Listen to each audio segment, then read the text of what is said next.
It's 6:30 a.m. You're headed to your gym. Your gym routine is what keeps you physically fit and mentally sane. And the last thing on your mind is cybersecurity. Your gym provides you the escape that you need from all your worries, at least for that hour in the day. Only until it does not.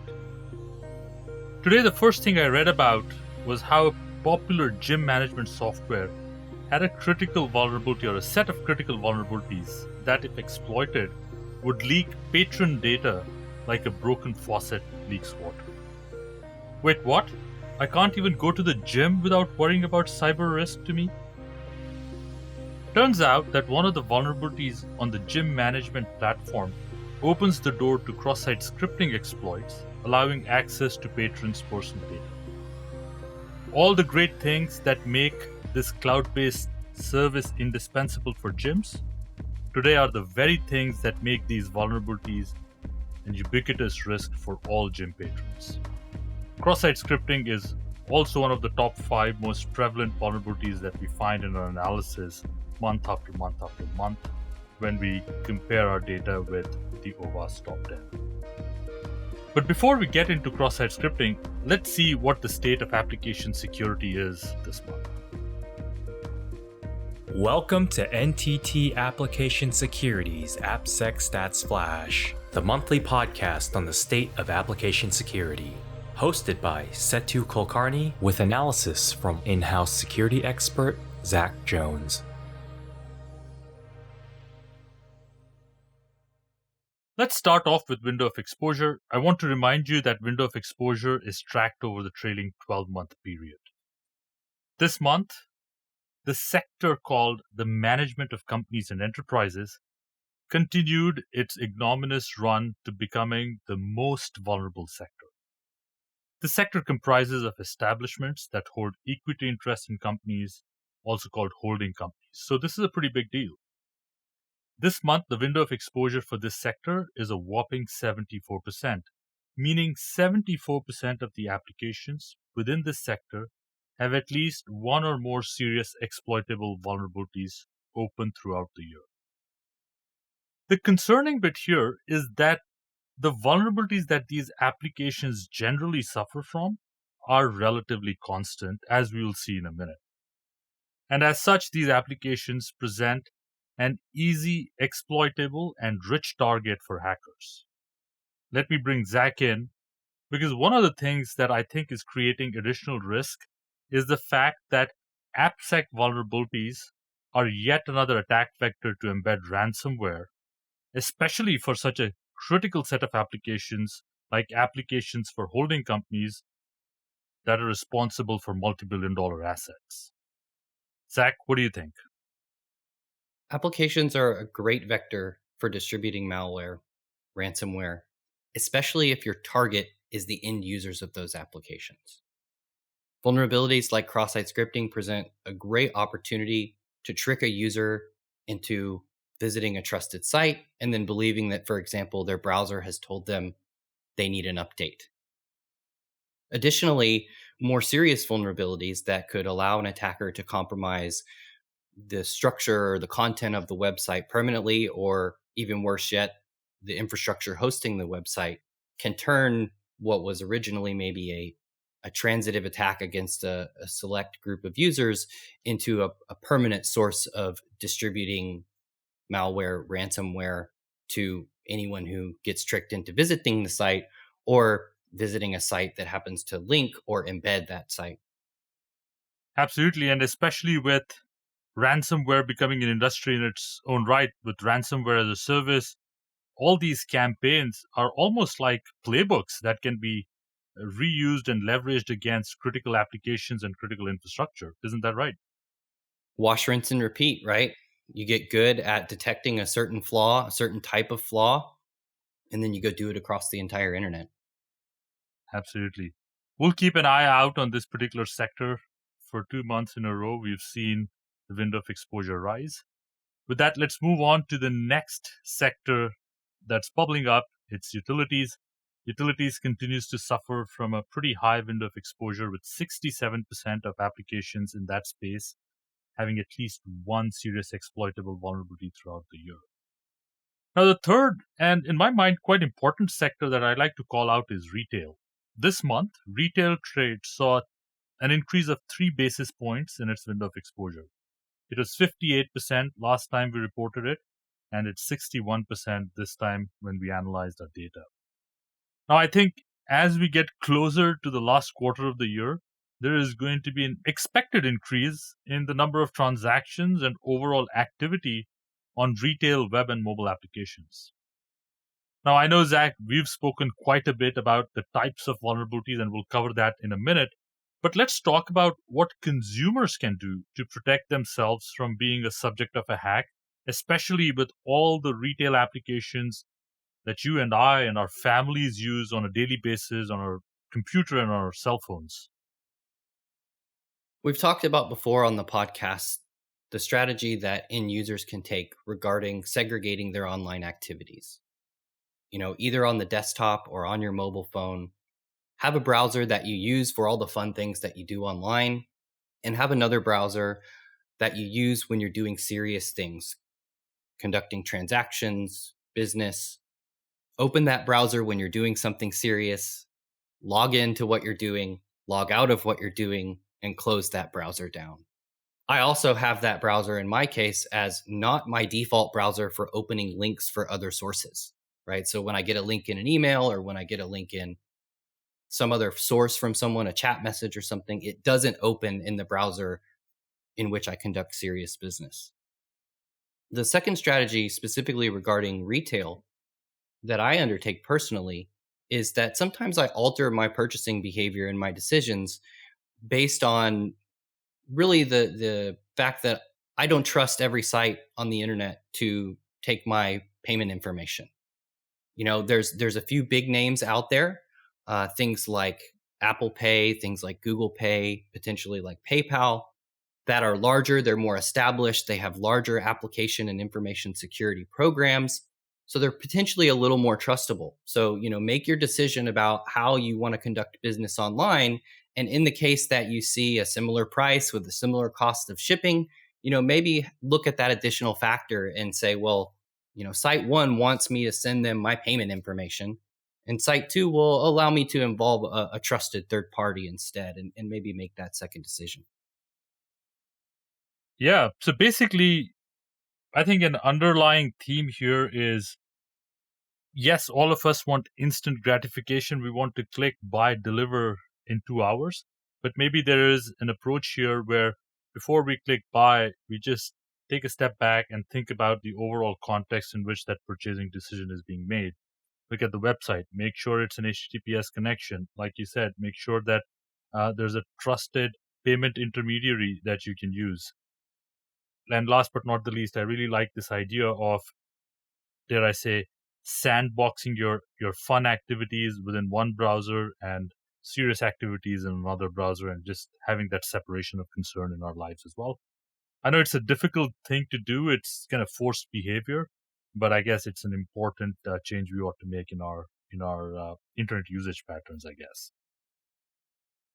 Now let's shift our focus to how organizations are faring when it comes to taking swift action against vulnerabilities. Now, before I dig into our findings this month, I'd like to summarize the chronology of events for the GIM platform that I alluded to earlier. I'll share a link to the research that was done around this particular incident in the show notes as well. But the summary is this. The vulnerabilities were first discovered in January 2021, towards the beginning of this year. The vendor publicly acknowledged the issues in the platform in February, so in the second month of the year. But even in July, the vendor was still working on fixing the issues. That's 150 days. Having known the issue, the vendor was still working on fixing the issues. And remember, this vendor of the platform services thousands of gyms and potentially hundreds of thousands of patrons that these gyms have. Now, that anecdote pretty much summarizes the state of application security generally. In this month's data, we found that time to fix critical vulnerabilities still hovers around 200 days. down from 202 days the last time we reported this metric. The time to fix for high severity vulnerabilities, however, has increased another 10 days from 246 days last month to 256 days in this month's report. Zach, before we go any further, how serious are these high severity vulnerabilities that are now taking over 256 days to fix? So, in general, the sort of differentiating factor between something getting all the way to critical and being high is really the ease of which it can be exploited. So, maybe it's a little bit more esoteric or to exploit or to discover. And then also the potential scope. So, a good example would be typically a vulnerability like cross site scripting is not going to be rated critical if it's a vulnerability that would require exploiting single users at a time, right? You have to send them a link and get them to click on it or get them to visit a malicious site to exploit them.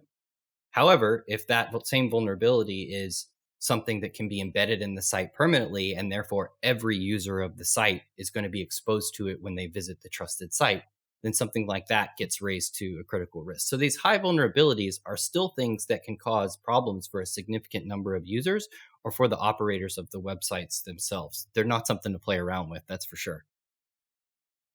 Got it. And just a reminder to our listeners, when we talk about serious vulnerabilities, we're talking about both critical severity and high severity vulnerabilities bucketed in that overall bucket of serious vulnerabilities.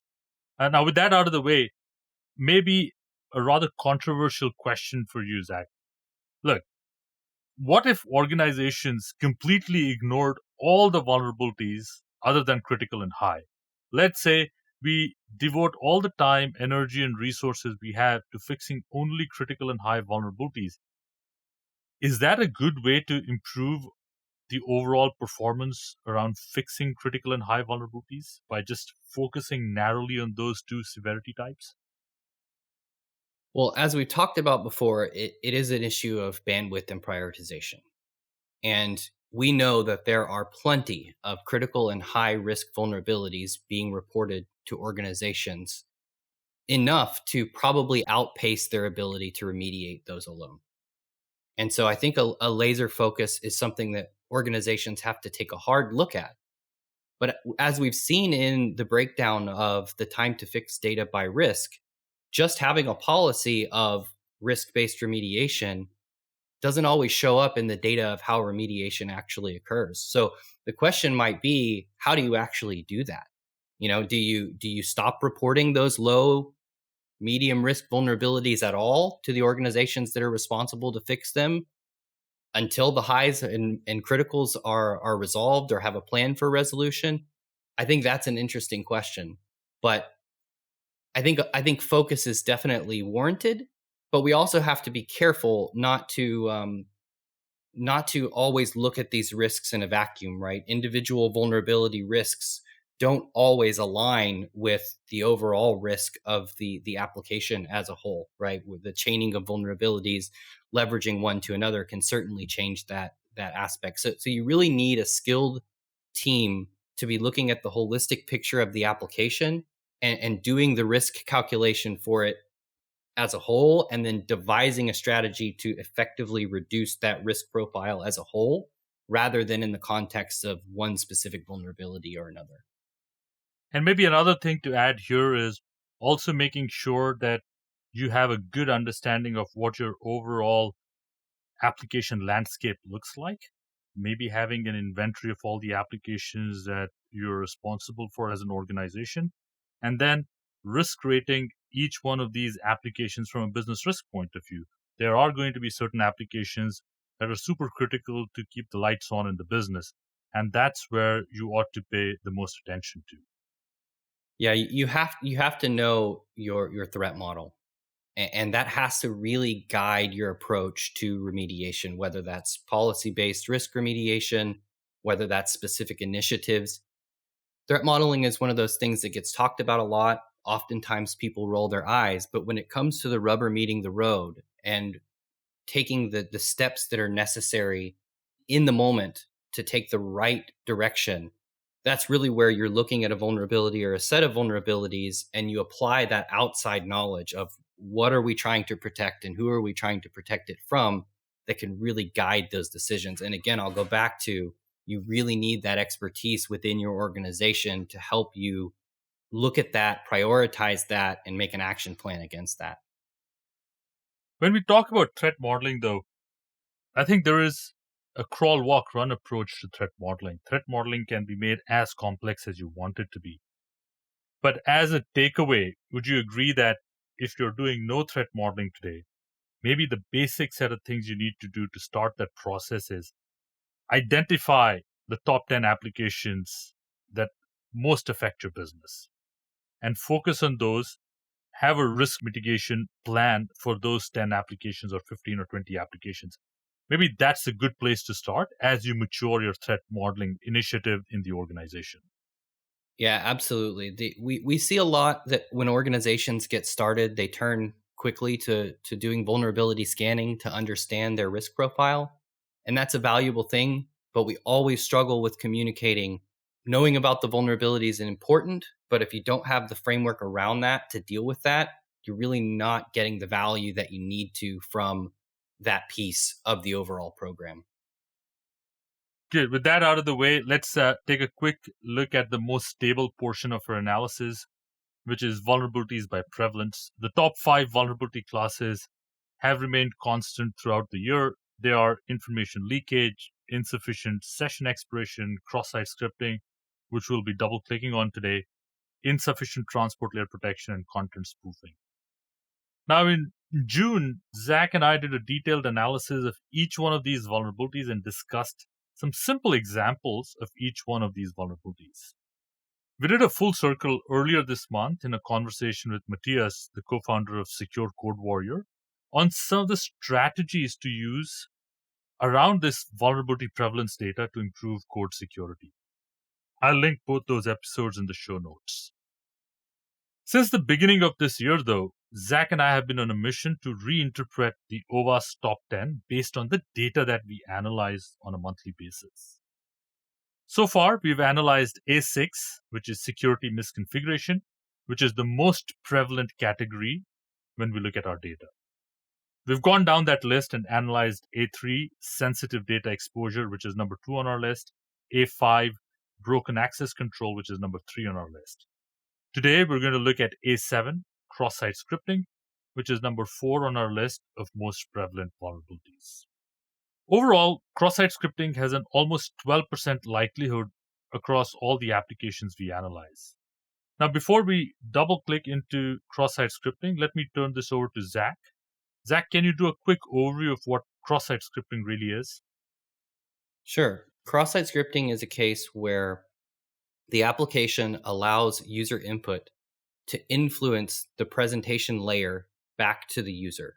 So the user, or the attacker in this case, can change typically the HTML response of the website, meaning that they can get it to execute whatever JavaScript code that they want. That's really the key here, is an attacker's ability to cause a target website to execute in the user's browser whatever JavaScript code they want. And what that means is, at that point, anything the user can do on that website, the attacker can do on their behalf without their knowing it. Now, in our findings, can we break down the cross-site scripting findings we have into the 3 kinds of cross-site scripting, which is whether the cross-site scripting is reflected cross-site scripting, which is the script is executed only on the browser, DOM-based cross-site scripting, where you more often than not end up manipulating the URL, or stored cross-site scripting, which I guess is the most malignant of the kinds of cross-site scripting, where a script is stored on the web server and it actually has a more pervasive effect on all end users. So in our data, how do we break down cross-site scripting across these 3 kinds of cross-site scripting vulnerabilities? So here at NTT Application Security, we do primarily production safe website scanning. And what that means is we take great precaution not to take actions that could affect the stability of the website or affect the users of the website as a result of our testing. And so what that means is, in our automated testing or in our scanning, we are almost entirely looking for reflected cross-site scripting or reflected DOM-based cross-site scripting. And whenever we do business logic assessments, where it is a human who is manually testing the website, we have the ability to have a more controlled scenario where we can test out functionalities that might be vulnerable to a persistent attack. So changing your user's profile name or something of that nature, because the tester can change it, see if it's vulnerable, and then change it back, right? They can kind of clean up after themselves much easier than an automated tool can. So what we know is that in terms of discovery of cross-site scripting, 62% of all the cross-site scripting vulnerabilities that we report to customers are discovered by our scanner. So that is going to comprise either reflected or reflected DOM-based cross-site scripting. And then just under 38% are discovered in our BLA process, which means that the percentage of persistent cross-site scripting that we report to our customers is somewhere below that 38% number. Sure, the manual assessors will find some additional reflected cross-site scripting and features that the scanner wasn't able to test, but that will be a significant portion of that 38% will be the persistent vectors that they discover. And safe to assume that these manually discovered persistent stored cross-site scripting vulnerabilities are almost always rated with critical severity.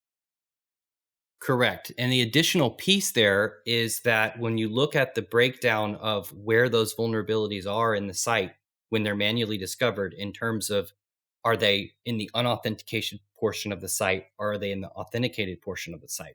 When we're talking about those manual vulnerabilities that are a large proportion persistent, we're talking about 90% plus of those are discovered in authenticated portions of the website.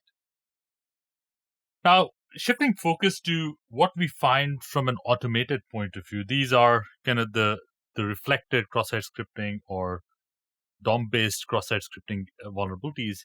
How do those break down? Are these esoteric, hard to exploit vulnerabilities, or are these kind of textbook, simple to exploit vulnerabilities that we detect in the applications that we scan in an automated fashion? In drilling into the cross-site scripting data, we did some slightly new analysis, or analysis that we hadn't done for several years across a year's worth of data, which was that we looked at two factors. We looked at when we do a test against a site, what is the target of that test in terms of where is it affecting the content of the response? So we call that the landing space. So this is the analysis of the vector target's landing space. And then we also looked at it in the context of, okay, well, is that payload that's a part of the test, what type of payload is it? Is it a simple payload that doesn't try to do any tricks? It just looks at, a standard textbook cross-site scripting attack. And then we broke that down. And the interesting thing that we found in terms of the simplicity of the tests is that across all of our detections of cross-site scripting in the scanner, almost 61% of them have no evasion technique whatsoever. So it would literally be as if you went to OWASP's cross-site scripting cheat sheet, went to one of the first few example payloads, and copied that into the website. Very simple attacks. The other thing, when we look at the landing space that we were able to see, is that if we look at landing right on the page, right in the HTML space of the page where it's, hi user is the typical example. That's 25% of the detections. But another space, which is a little more sort of hidden from the user, is when you're landing in an HTML attribute. And those combined, just the double quote variety of those, which is the most common, were 29%. But then we have two other permutations of attribute space. One was 15% and one was 9.3%. So if we combine those, what we find is that perhaps when we're teaching cross-site scripting to developers and to young security professionals, we're using a little bit of the wrong example, because the typical example that's used right out of the box is injecting a script tag. And what our data has shown as we've double clicked into it this month is that, yes, injecting a script tag happens a lot, but injecting into HTML attributes is much more common. And that should really start to be the default way that we talk about it. So instead of script, prompt, script, we should be talking about, double quotation on click equals alert, I guess would be the way to put it. Or on mouse over. Or any event handler, right? And I think the interesting part about it is that as default XSS protections have evolved in frameworks, they've targeted the text landing space first because it's the easiest one to eliminate automatically.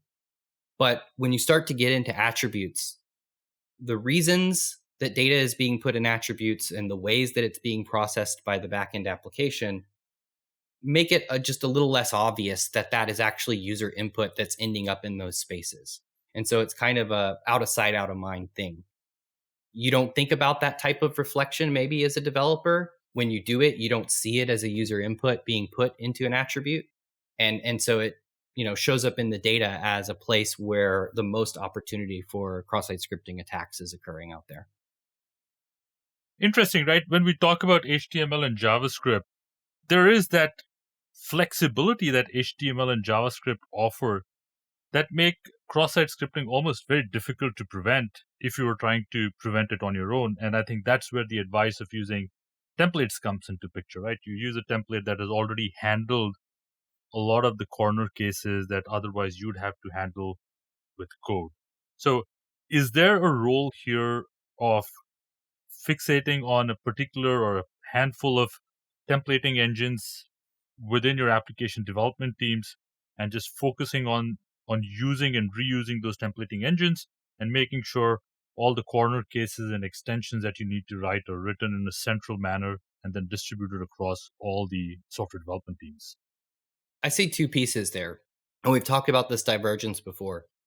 If you're developing a greenfield application, that protection should be a non-negotiable criteria when you look to select the framework that you're going to use for either your client-side application or your server's ability to dynamically generate HTML responses. Angular has built-in protections for just about every landing space. Go's HTML templating engine has similar. And there's a few others out there that have really good protection. So in greenfield applications, it just has to be a line item in your selection criteria that if this framework doesn't provide us automatic protection, it should really not even be in the consideration.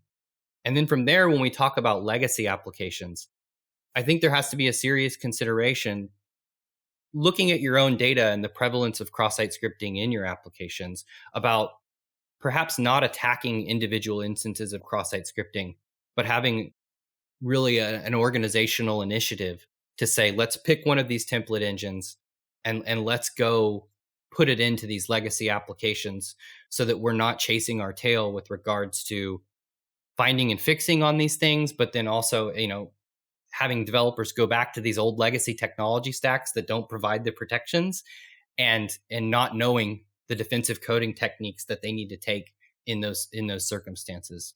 So, trainers for a number of years, ever since these frameworks have started providing this protection, have really been pushing, and I think it's a good thing that we look at this as a solution where there is an automatic solution. There's several approaches, and it really can reduce the incidence of cross-site scripting in your applications. Let's take that a little bit further around legacy applications. And if we decide as an organization, for example, for a variety of reasons, not to invest in migrating to these template engines and frameworks, then does it really boil down to all the regex magic that we have to put into our business logic for data validation and data sanitization? Is that then the bottom line, that you have to invest a lot more effort in making sure you're capturing or you're able to detect all these cross-site scripting errors within the code? Yeah, there's two pieces. So from a defense in depth standpoint, you're always looking at two sides of the data flow, right? You're looking at input validation and you're looking at contextual output encoding. The challenge with this in legacy applications is that doing either one of those things right all of the time is the challenge, right? It's not, is it hard to do input validation or is it hard to do contextual output encoding? It's doing it always everywhere because you only have to miss it in one place. I would certainly say take a look at starting with the contextual output encoding in the context of cross-site scripting, right? Because you can, if you have a good implementation of contextual output encoding, you will prevent almost all cross-site scripting attacks, right? The input validation is more something from a general application security perspective you need to be doing. But like you said, the typical approach to input validation is going to be some regular expression validation of a string, depending on your business criteria for that input. And it can often just be challenging to come up with the right criteria. And sometimes the business case there of what the input needs to be will conflict with the cross-site scripting sort of prevention requirement. The classic example of that is, if your last name is, got a single quotation in it, right? And the field is last name, well, you can't reject that input. You have to figure out another strategy of escaping it or encoding it, which again, it can work, but only if you get it right all the time. So you really do have an uphill challenge in the context of cross-site scripting. Start with the output encoding. Another strategy there with the output encoding side of it is just try to avoid putting input in places that's harder to output encode, right? Putting input in an HTML context, HTML encoding, right? Putting input in a standard HTML attribute encoding. That's pretty simple. But there's other contexts like what I call hot attributes, where you have things like source and href, things that load URLs. Those are much harder to protect. So you've got to be much more careful putting user input there. And then anytime you're dynamically embedding input into JavaScript that's being generated onto the page, there be dragons there, right? You have to think seriously, long and hard about another way to do that, because those landing spaces are very, very hard to protect. The bottom line then is, if we had to just kind of summarize the takeaway from today's discussion, first and foremost, when we're educating developers around cross-site scripting, esoteric cross-site scripting exploits should not be the first place we start, because what we find in our data is most of the cross-site scripting errors in our data set that we find are very simple textbook cross-site scripting vulnerabilities. So simple education is a great place to start, because that's where a bulk of the cross-site scripting errors we find are. Second, templating engines, whether it's greenfield applications or potentially legacy applications that have the opportunity to be transformed, consider using templating engines and frameworks that provide automatic protection against cross-site scripting. And finally, if you are in a situation where you've got legacy applications that cannot be moved on to some frameworks or templates, consider starting with an implementation strategy around contextual output encoding. Those are the three kind of big takeaways in my mind from our conversation. Zach, anything else that you'd add as a high-level takeaway? Keep it simple. Cross-site scripting is one of those things that you can get into edge cases very fast, but as our data shows, they really are edge cases, right? Hit the bulk of the problem, which is the basic payloads and the basic landing spaces, and come up with what is your organization's approach and solution to those. That's going to eliminate a large number of vulnerabilities off of your risk profile, and then give you the breathing room to go address those edge cases if they come up. All right. With that, let me remind our listeners that we've also analyzed A2 broken authentication and A1, which is injection, in some of the past episodes. So with this treatment of cross-site scripting, we've now gone through what we think are the top 6 from OWASP top 10, and we hope to continue this analysis further until we complete the OWASP top 10. And that, my friends, is the end of this episode of the podcast. A huge thank you to my producers, Herman and Lauren, who make this so easy for us to do.